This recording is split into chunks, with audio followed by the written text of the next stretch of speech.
Oke, Vietnam. Negeri sejuta Nguyen, Vietnam. Nguyen. Ya, mungkin kalian semua udah nggak asing dengan beragam nyinyiran media-media di sana terkait Indonesia, khususnya program naturalisasi. Bahkan saking sering dan agak gimana gitu. Nathan Chu, yang kita tahu kalem, sampai memberikan sindiran balik ketika Indonesia dibilang tak ubahnya macam timnas Belanda. Ya, menurut Nathan, sebagaimana dilansir dari Okezone, Vietnam hanya iri melihat Indonesia menjadi semakin kuat, sedangkan mereka mengalami kemunduran.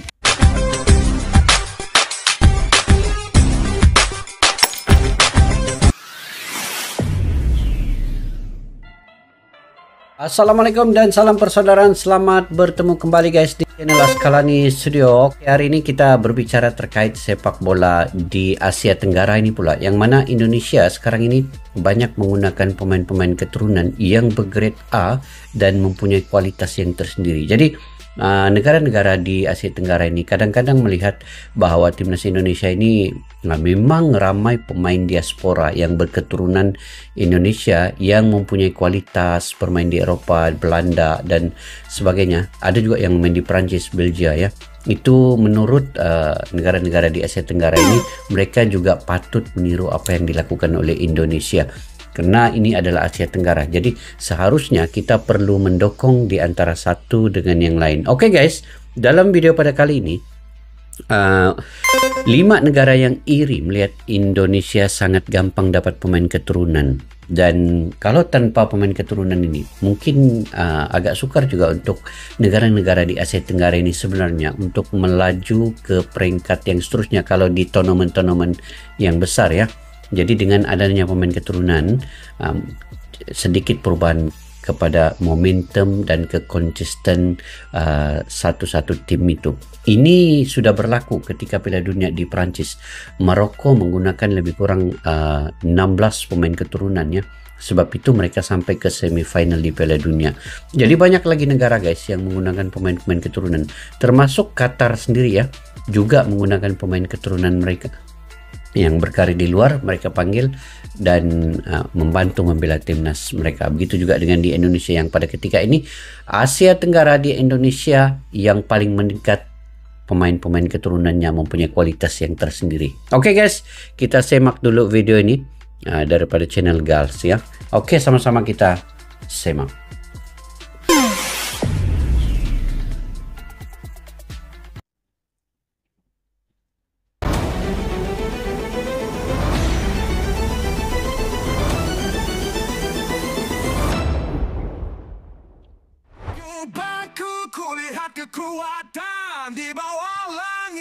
Nathan Joaon ini antara pemain quality yang bagus juga. Nathan Joaon ini. Kekuatan timnas Indonesia emang harus diakui 1 hingga 2 level lebih kuat dibandingkan era sebelumnya. Yap, bila di era sebelumnya, kita seringkali menjadi bulan-bulanan tim kuat Asia atau bahkan harus menang dengan kembang kempis kalau melawan rival sesama ASEAN. Kali ini mau melawan siapapun gas. Dan itu dibuktikan oleh permainan skuad Garuda yang kini secara permainan bisa meladeni tim-tim kuat Asia. Nah, hal itu sendiri tak terlepas dari keberadaan pemain keturunan yang punya kualitas di atas rata-rata. Bahkan saking banyaknya dan kemungkinan akan terus bertambah, membuat negara lain khususnya di kawasan ASEAN pun jadi iri. Hal yang wajar karena bagi mereka, dengan kedalaman skuad yang benar-benar rasa Eropa, Indonesia kini bisa dibilang layak untuk naik satu level ke tingkat yang lebih tinggi. Tingkat lebih tinggi?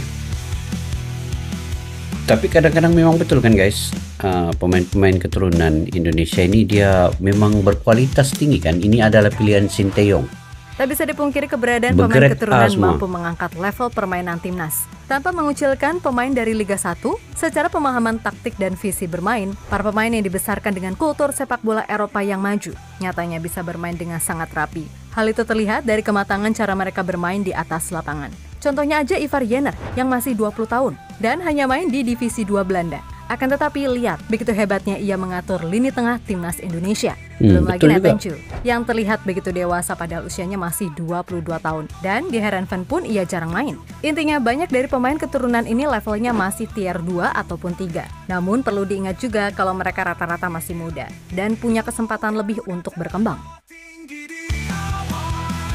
Kalau di liga tempat klub dorang mungkin dorang di bawah lah, tetapi kalau sudah dia main untuk negara timnas Indonesia ini guys, mereka sungguh-sungguh kan kita Lanjut nampak. melihat gimana perkembangan yang ada, kita tentu tahu kalau PSSI udah resmi menjadikan Martin Paes sebagai WNI. Kemudian masih ada dua lagi, Martin Paes yakni Kelvin Verdong dan Jens Ravens, yang diproyeksikan untuk bisa main di laga versus Irak serta Filipina. Nah, bila mampu lolos ke round 3, jangan kaget kalau kloter selanjutnya yang berisi nama-nama grade A lainnya pun ikut berdatangan. Belum lagi deretan para pemain U20 yang pastinya secara kualitas nggak kalah. Intinya di bawah Erick Thohir, timnas sedang mempersiapkan kerangka tim yang bisa berlanjut untuk jangka panjang. Dan itu semua tentu saja berkat keberanian Coach Shin dalam memotong satu generasi. Ya, melihat gimana Tapi Indonesia ini dia mula berkembang ketika era Sintayong dan juga selepas Bapak Erick Thohir menggantikan Iwan Bule, perkembangan pemain-pemain keturunan ataupun diaspora yang di luar untuk kembali ke Indonesia itu dia jadi meningkat pesat, dan pemain-pemain yang berkarir di luar ataupun pemain keturunan di luar itu turut ingin membela timnas Indonesia. Dan kalau sebelum ini Emil Audiro itu dia mungkin tidak berapa suka, bukan dia tidak suka, tapi ayahnya yang tidak suka bermain di Indonesia. Tapi ketika ini sudah melihat bahwa Indonesia itu mampu untuk mungkin ke putaran final Piala Dunia. Jadi banyak pemain-pemain keturunan itu yang sanggup untuk membela timnas Indonesia di bawah kepimpinan ketum Bapak Erick Thohir. Sebab Bapak Erick Thohir punya pengaruh di Eropa itu juga cukup kuat ya untuk menarik pemain-pemain keturunan ini datang. Itu yang bagusnya. Manuver PSSI dalam merekrut pemain keturunan yang bahkan kabarnya nggak makan biaya membuat 5 negara di ASEAN merasa iri. Di mana 5 negara tersebut adalah Singapura, Filipina, Malaysia, Vietnam, dan Thailand. Tentu saja kita tahu kalau mereka ini adalah rival Indonesia di Piala AFF. Namun ya tadi, dengan komposisi semacam itu, plus adanya kabar kalau Piala AFF akan masuk agenda FIFA, berarti 5 negara tadi pun benar-benar akan merasakan betul gap yang jauh ketika nanti berlaga di Piala AFF. Itulah mengapa mereka pada protes. Yap, kita mulai dari Singapura. Tentu saja Singapura sangat mewaspadai peningkatan prestasi timnas Indonesia di bawah asuhan Coach Sintayong. Berbicara mengenai rekor pertemuan, The Lions hanya menang 6 kali dari 23 pertemuan menghadapi timnas Indonesia di semua ajang kompetisi. Menang 6 kali Secara kualitas, timnas Indonesia saat ini jelas berbeda jauh jika dibandingkan dengan Singapura. Tak heran, The Lions yang memiliki 4 gelar juara Piala AFF pun iri dengan prestasi timnas Indonesia saat ini. Karena dulu mereka yang sempat berjaya di ASEAN, dengan para naturalisasinya kini perlahan memudar. Bahkan 4 gelar AFF itu pun dirasa nggak ada artinya, karena di Piala Asia mereka tak pernah lolos via jalur kualifikasi. Sedangkan Indonesia kemarin di level senior lolos ke 16 besar dan di U23 bahkan sampai semifinal. Itu juga dia punya pro dan kontra kan guys, pemain-pemain keturunan ini yang bisa mengubah sistem permainan di lapangan dalam satu-satu tim tuh. Berikutnya adalah Filipina. Mereka bahkan mengakui kalau sekarang timnas Indonesia merupakan tim terkuat Asia Tenggara saat ini. Pernyataan itu disampaikan langsung oleh pelatih Michael Weiss sebelum timnas Filipina menghadapi skuad Garuda di kualifikasi Piala Dunia 2026 zona Asia kemarin. Salah satu media Filipina mengatakan sang pelatih mengakui kehebatan timnas Indonesia di Asia Tenggara saat ini. Tentu saja alasan ini sangat mendasar mengingat Filipina sendiri yang pernah jaya di medio 2010-an dengan naturalisasi era yang husband bersaudara. Nyatanya sekarang nggak kemana-mana juga, bahkan banyak dari pemain mereka yang cuma mentok main di Liga Indonesia. Itulah mengapa Filipina benar-benar merasa iri, sekaligus kagum dengan cara PSSI mencari pemain berdarah Indonesia yang benar-benar punya kualitas serta potensial. Filipina juga banyak pemain-pemain keturunan nih. Filipina antara yang terawal menggunakan pemain keturunan dengan Singapura dulu. Sebelum Malaysia dan Indonesia ini mengikut. Selanjutnya ada Malaysia. Ya, para pengamat di sana benar-benar merasa kagum dengan kemajuan pesat Indonesia. Bahkan lucunya, saking malasnya melihat timnas Malaysia main, publik di sana malah lebih enjoy nonton timnas Indonesia. Hal itu mengacu pada proses naturalisasi Malaysia yang terkesan ngasal sehingga nggak membawa perubahan apa-apa. Malah yang ada, Malaysia hancur lebur di Piala Asia level senior dan kualifikasi Piala Dunia 2026. Bahkan di Piala Asia U23, Harimau Malaya dinobatkan AFC sebagai tim terburuk karena gagal meraih 1 poin. Wah. Aduh, sayang loh. Malaysia ini banyak pemain keturunan juga, tetapi dia hanya berkarir di Liga Malaysia, dia bukan berkarir di Liga Eropa yang punya pengalaman luas. Jadi itulah dia punya level tuh seakan-akan pemain lokal juga. Tapi dia berdarah Malaysia, itu yang masalah kepada pemain keturunan Malaysia ni. Sepatutnya pengurusan farm dia kena ambil pemain yang berkarir di Eropah, punya pengalaman yang bagus, yang baik, baru dia bawa ke Malaysia untuk membela pasukan timnas Malaysia. Tapi ini dia ambil semua pemain keturunan yang memang bermain di Liga Malaysia juga. Jadi tiada pemain bermain di luar. Itu masalahnya. Jadi mentalitas itu sama. Kalau main Liga Malaysia, itulah pemain keturunan begitu mentalitas dia. Sama dengan lokal. Jadi susah untuk dia berkembang. Dia satu ekosistem yang sama di tempat. Okey. Kena ada perubahan lah Malaysia ni. Kalau mau ambil pemain keturunan ini, ambil yang berkarir di Eropah. Jadi kena datang pergi sana lah. Macam Sinteyong datang pergi sana, tengok. Indra Sapri pun datang pergi Belanda, tengok mana pemain keturunan yang bagus, ambil. Kemudian ada bestie baru kita nih, negeri sejuta Nguyen, Vietnam. Ya, mungkin kalian semua udah nggak asing dengan beragam nyinyiran media-media di sana terkait Indonesia, khususnya program naturalisasi. Bahkan saking sering dan agak gimana gitu. Nathan Chu, yang kita tahu kalem, sampai memberikan sindiran balik ketika Indonesia dibilang tak ubahnya macam timnas Belanda. Ya, menurut Nathan, sebagaimana dilansir dari Okezone, Vietnam hanya iri melihat Indonesia menjadi semakin kuat, sedangkan mereka mengalami kemunduran. Sehingga Nathan pun menegaskan kalau sebaiknya media-media di sana fokus aja ngurusin segala permasalahan di dalam tubuh timnas Vietnam.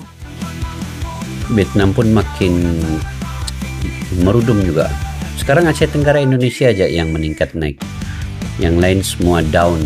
Ini masa berputar kan, jadi kadang-kadang ada di bawah, kadang-kadang sampai ketikanya akan menurun juga. Yang terakhir ada Thailand. Yap, kita tentu masih ingat gimana mereka sampai protes minta kepada pihak AFF untuk mengeluarkan Indonesia dari ASEAN. Hal itu karena Indonesia kini dinilai terlalu kuat untuk menjadi kompetitor di ASEAN. Bahaya Thailand nih, Thailand sendiri juga kabarnya merasa iri dengan mudahnya PSSI mencari pemain keturunan plus nggak bayar pula. Sedangkan mereka patutlah dia punya wasit VAR Thailand tuh banyak betul protes kalau Indonesia main. Jadi begitu pula ya, dia mau Indonesia ni keluar dari ASEAN ya, terlampau kuat dia beritahu. Thailand. Cari satu aja susahnya minta ampun. Ya wajar sih, Thailand sekarang kayak gitu, sebab dengan bertambahnya kekuatan Indonesia, praktis peta kekuatan pun juga ikut berubah. Dan Thailand yang dulu selalu bangga menjadi tim terkuat di ASEAN, kini benar-benar merasa terancam dengan evolusi yang terjadi dengan Indonesia. Macam mana Thailand ini? Orang mau naik sikit, negara lain mau naik sikit, macam-macam dia membuat. Terutama itu wasit VAR tuh. Patut wasit VAR Thailand tuh kena netral lah. Sudahlah Asia Tenggara, dia kena bantu juga Indonesia. Ya, terlepas dari apapun, intinya wajar kalau 5 negara tadi merasa iri. Akan tetapi ketimbang ngiri-ngiri nggak jelas, kenapa nggak coba melakukan hal-hal yang dianggap bisa membuat lebih kuat? Kalau semua tim di ASEAN berbenah, ini juga bagus kan? Buat meningkatkan level kompetitif. Sehingga ketika berlaga di level Asia, tim-tim ASEAN udah nggak bisa lagi dipandang sebelah mata. Toh nyatanya, sehebat-hebatnya tim-tim kuat di Asia, di Piala Dunia mereka juga nggak ada apa-apanya kok. Jadi kesempatan untuk setidaknya menyamai level tim-tim macam Jepang, Korea Selatan, Arab Saudi, Iran, hingga Australia masih sangat terbuka. Ya walaupun semuanya bertahap, nggak bisa dengan ujuk-ujuk langsung sangar. Intinya kan semuanya proses. Dan dalam proses pastinya akan ada yang namanya kalah. Akan tetapi, kalau kalah dan terpuruk lalu nggak bisa bangkit lagi, ya udah akui aja emang levelnya segitu. Tapi ingat juga, ups and down dalam proses itu wajar. Yang penting arahnya udah bener. Dan Sinteyong sejauh ini harus diakui berhasil menjadikan tim ini lebih matang dan yang pasti lebih punya fighting spirit yang tinggi. Hal yang pastinya nggak terjadi di era sebelumnya, yang kalau udah menit 70-an, pasti udah jalan santai. Intinya tetap solid dan bersatu tim-tim ASEAN. Gak usah saling iri dan dengki. Daripada begitu, ya tadi, coba deh memperbaiki segalanya dari awal, seperti yang dilakukan oleh Coach Shin dulu. Yang bahkan gak dari nol lagi, tapi bener-bener minus. Ya gimana, passing kontrol aja masih diajarin. Pokoknya gas terus timnas Indonesia, mau semua tim isinya keturunan gak masalah. Asal mereka bagus dan emang punya kualitas. Lalu buat pemain dari Liga Indonesia, jangan takut dan jangan juga minder. Percayalah kalian juga punya potensi. Hanya saja kalian percaya nggak sama potensi kalian, kan gitu. Benar sekali. Oke guys, kita patut bersyukur ya di Asia Tenggara ini ada tim seperti timnas Indonesia ini yang mampu melaju ke sampai peringkat semifinal. Ini satu sejarah juga untuk Asia Tenggara dan juga untuk Indonesia. Dan negara-negara seperti Vietnam, Thailand, Singapura, Malaysia patut mendukung sebenarnya di antara satu dengan yang lain. Memanglah pemain-pemain diaspora ini kita tahu selagi mana dia ada keturunan di negara itu sendiri dan mampu ingin membela timnas negaranya itu sendiri. Jadi itu harus diakui bahwa tim itu kita dukung sepenuhnya. Dan kalau ingin berkembang dengan lebih maju ya, setiap perkembangan yang ada di negara-negara ASEAN ini, kalau mana yang baik itu sepatutnya kita contohi. Kita perlu buat seperti itu juga. Kita iri, mengkritik, tetapi kita tidak melakukan apa-apa itu sangat sedih lah. Macam saya cerita terkait dengan Malaysia, walaupun dia banyak pemain keturunan, tetapi sebenarnya pemain-pemain keturunannya ini dia tidak ambil daripada pemain yang berkarir di Eropah seperti mana Indonesia. Sinteyong pergi Belanda, dia lihat mana pemain yang sesuai, yang betul-betul bergrade A, yang berkelas tinggi, bertalenta, itu yang diambil. Ketimbang dengan Malaysia ini hanya main di Liga Malaysia dan melihat sedikit dia punya potensi, dia ambil masuk ke dalam skuad Malaysia. Jadi mental itu sama dan dia punya cara permainan tidak jauh beza sebab main Liga Malaysia kan. Itulah ketimbang dengan yang bermain di Eropah kemudian dia main di negara itu, dia akan membawa satu suasana yang baru sebenarnya. Dia akan mempengaruhi pemain-pemain lokal untuk sama-sama berlevel dia naik kelas sedikit dengan semangat juang, dengan cara permainan, kemudian mungkin ada sedikit cara taktikal yang berbeza mereka akan tunjukkan nanti di lapangan. Jadi pemain lokal itu dia belajar sesuatu dari pemain-pemain keturunan ini yang berkarir di Eropah. Itu yang Indonesia lakukan dan itu yang perlu ditiru oleh negara-negara ASEAN. Jadi mudah-mudahan guys di ASEAN ini kita sama-sama saling mendukung di antara satu dengan yang lain. Mana-mana tim yang melaju lolos ke Piala Asia yang membawa nama Asia Tenggara ini kita harus dukung sepenuhnya. Sekarang ini Indonesia melaju ke playoff untuk ke Olimpiade dan tanggal 10 akan bermain melawan Guinea. Ini kita akan sokong sepenuhnya. Semoga Indonesia berjaya dan negara-negara di Asia Tenggara ini juga. Ya biasalah, bola itu bundar dan ada satu ketika kita di atas, ada ketikanya kita akan turun ke bawah pula. Jadi begitulah dalam kehidupan ini, dia satu proses yang perlu dilalui oleh semua orang dan oleh tim-tim ini juga. Dalam sepak bola begitu juga. Ada satu masa kalau dulu Thailand yang merajai Asia Tenggara, kemudian Vietnam dan kini mungkin Indonesia. Jadi dia saling berputar roda itu. Oke guys, mungkin itu saja video pada kali ini. Jika kalian punya pandangan pendapat juga, kalian jangan lupa komentar di ruang kolom di bawah. Kepada yang baru mampir ke video ini, jangan lupa untuk dukung channel Askalani Studio guys. Saya sangat menghargai dukungan kalian dan mudah-mudahan kalian dimurahkan rezeki, diberikan kesehatan yang baik. Subscribe, like, share dan komen juga. Oke, sampai di situ saja. Assalamualaikum warahmatullahi wabarakatuh. Bye bye.